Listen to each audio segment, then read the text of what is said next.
Hey guys, welcome back to my channel. My name is Kayla and here we talk about all things Disney as well as how to plan your Walt Disney World vacation.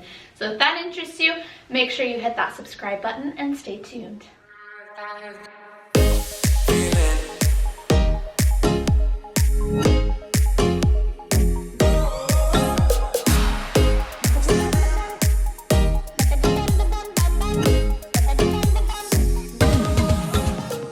Alright, so it has been a little while since our last trip. I just finished our final vlog for that trip and I'm feeling the blues real bad. So today we are going to talk about how to get over those Disney blues.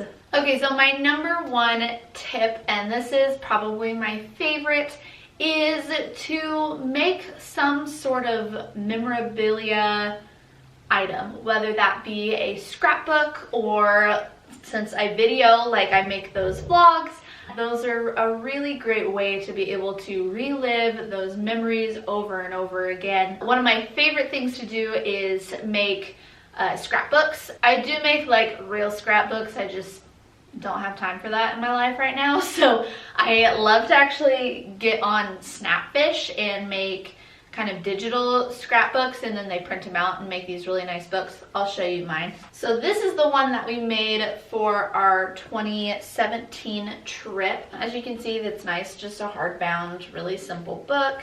It's fun to have just like those fun little scrapbook pages with the little icons and everything. You can really design these all kinds of fun different ways. So that was my 2017 one, and then this is the one that I just made for our most recent trip that we did in May. And so I did kind of the same thing.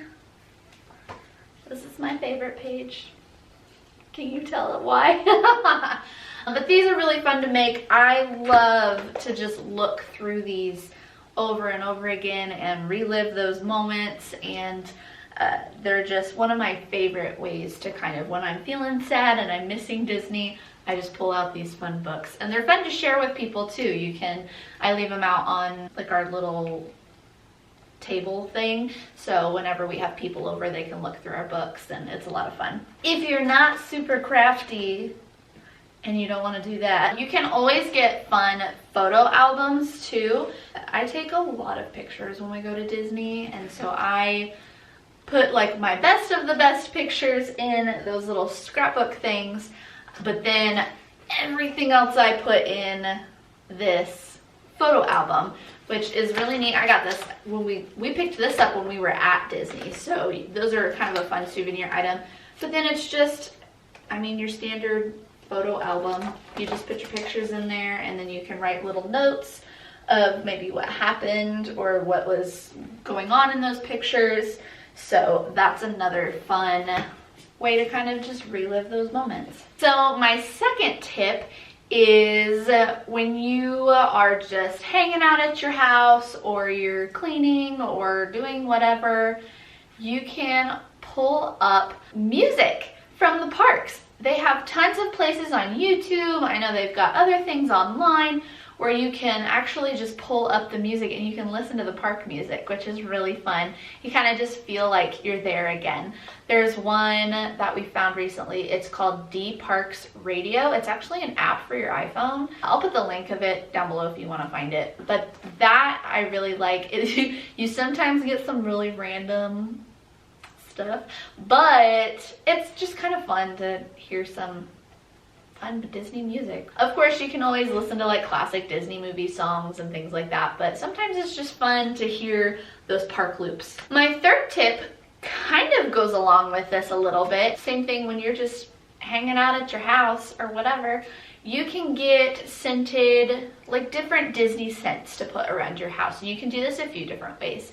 Our favorite is Magic Candle Company makes candles that are scented to different rides or resorts or things like that. Those are really neat.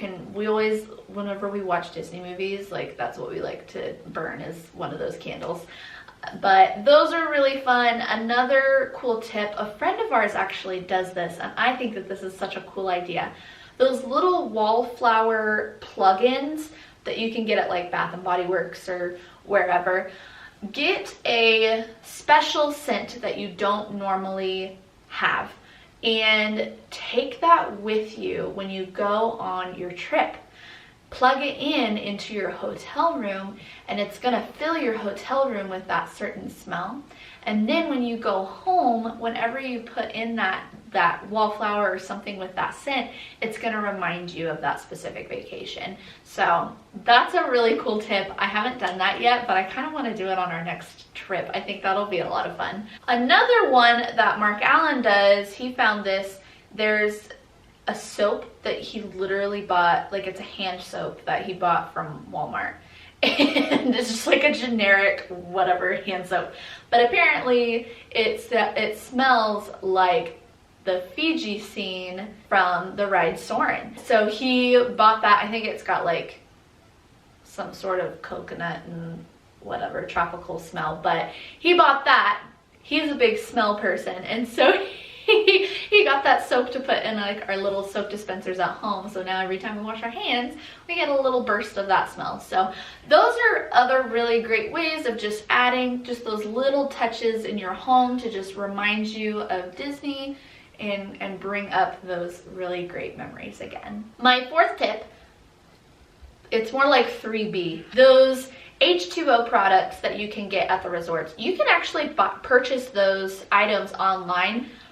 They're kind of expensive, but you can get them. So if you really enjoy the soaps there, I know they don't have the travel size ones in the resorts in all of them anymore. And so it's kind of cool. You can actually buy those H2O products to use at home. Even if you don't use them all the time, sometimes they're just fun to pull out and, you know, kind of reminisce. All right, and my next tip, have a movie marathon. Watch those classic Disney movies. Those always just bring up the nostalgia feels of when you were little and you just, those magical Disney moments. So snuggle up, grab some blankets and popcorn, and just have a marathon of all your favorite classic Disney movies. Whenever I'm feeling like I'm missing Disney and I want that Disney magic, that's always a great way. Along with that too, and you guys, if you're watching this, you probably already do this, but watch some Disney vlogs. Those are a really great way to kind of feel like you're at the park without actually being at the park. That's always another thing that we love to do when we're missing Disney, is just watch some of those vlogs of people enjoying their own vacations, and it feels like you're with them, and it's a really cool thing. All right, and tip number, I believe it's 6, is purchase subscription boxes. Now, I do not recommend doing this all the time because that can get very expensive. However, sometimes it's fun to just get a little bit of that Disney magic sent to your door. There's a million and one of them out there. The one that I've been seeing everybody do right now is the Bippity Boppity boxes, which I really want to do one so bad, but I'm trying to convince Mark Allen. So if you guys want to see me do a Bippity Boppity box unboxing, leave it in the comments below and tell Mark Allen that he should let me get one. But those are really fun because a lot of times it's companies, and they will actually go to the Disney parks and shop and buy fun random things and send them to you, and you can a lot of time customize those different boxes to things that you like if you're a really big princess lover, or you really love the Fab Five, or whatever. They will cater those to your tastes. I know they have ones that are like merchandise, they have some that are snacks. I had a friend actually send one for my birthday last year. She sent one and it had a bunch of fun Disney snacks, so that was a really cool surprise. If you have a loved one who really loves Disney, those are really great ideas. You do not have to, like, they call them subscription boxes, but you don't actually have to like get them monthly. You can if you want to, but sometimes you can actually just purchase one box at a time if you really wanted to. Subscription boxes are a great one for sure. All right, and my last tip, this is an expensive one, guys, and that is to plan another Disney vacation. So of course I know that not everybody is going to be fortunate enough to be able to go again and again. Sometimes Disney is just a once-in-a-lifetime thing, and there is nothing wrong with that. You will treasure those memories forever.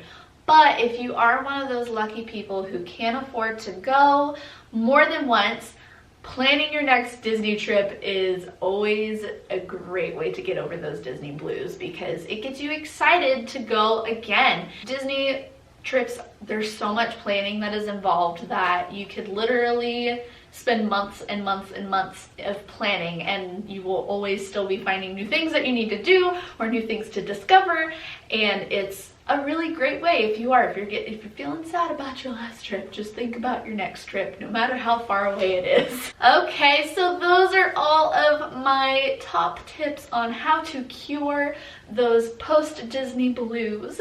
What are your guys' favorite ways to get past that Disney depression? Leave those comments down below. I always love finding those new tips on how to make me not feel sad about the fact that I'm not in Disney. Share those down below if you enjoyed these tips. Please give this video a big thumbs up.